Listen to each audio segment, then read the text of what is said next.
Detect, delete, এবারে deport, এই আইন আজ থেকে কার্যকর হলো। মাননীয় ডিজিপিকে এবং হোম সেক্রেটারিকে বলে দেওয়া হলো। पश्चिम बंगाल के मुख्यमंत्री शुभेंदु अधिकारी ने अवैध घुसपैठ और सीमा सुरक्षा को लेकर बड़ा ऐलान किया है। उन्होंने कहा है कि अब राज्य में डिपोर्टेशन कानून लागू किया जाएगा। मुख्यमंत्री बनने के कुछ ही दिनों बाद उन्होंने साफ कर दिया कि अवैध बांग्लादेशी घुसपैठियों के खिलाफ कड़ी कार्रवाई शुरू होगी और राज्य पुलिस ऐसे लोगों को गिरफ्तार कर सीधे बीएसएफ के हवाले करेगी।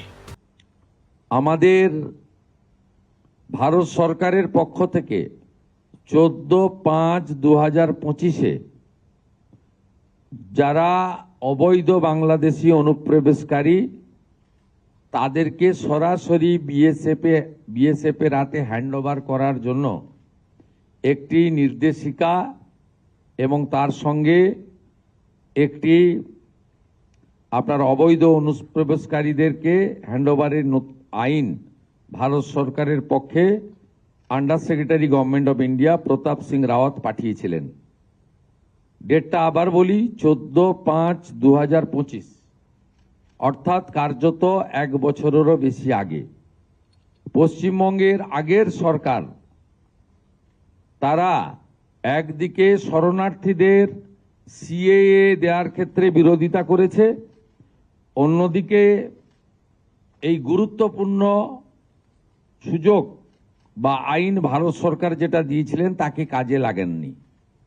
আজ থেকে আমরা এই আইন কার্যকর করলাম। এর ফলে সিএ এর অন্তর্ভুক্ত যারা, অর্থাৎ সিএতে বলা আছে 7টা কমিউনিটি বা ধর্ম পালন করা লোকেরা, তারা সিটিজেনশিপ অ্যামেন্ডমেন্ট অ্যাক্টের আওতায় আসবেন এবং তাদেরকে যারা 31/12/2024 পর্যন্ত এসেছেন তাদেরকে কোনো পুলিশ কোথাও হ্যারাসমেন্ট ডিটেন্ট করতে পারবে না। সিএ এর আওতায় যারা নেই তারা হলেন কমপ্লিটলি অবৈধ অনুপ্রবেশকারী ইনফিল্ট্রেটার্স।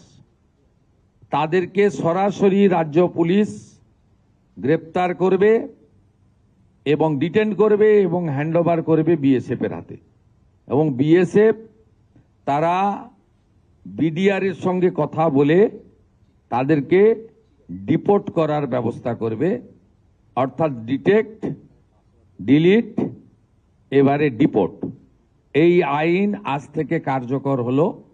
মাননীয় ডিজিপিকে এবং হোম সেক্রেটারিকে বলে দেওয়া হলো পশ্চিমবঙ্গের বর্ডার সন্নিহিত সমস্ত থানাগুলিতে এই আইন দেশের স্বার্থে, পশ্চিমবঙ্গের স্বার্থে আমরা আজ থেকে কার্যকর করলাম।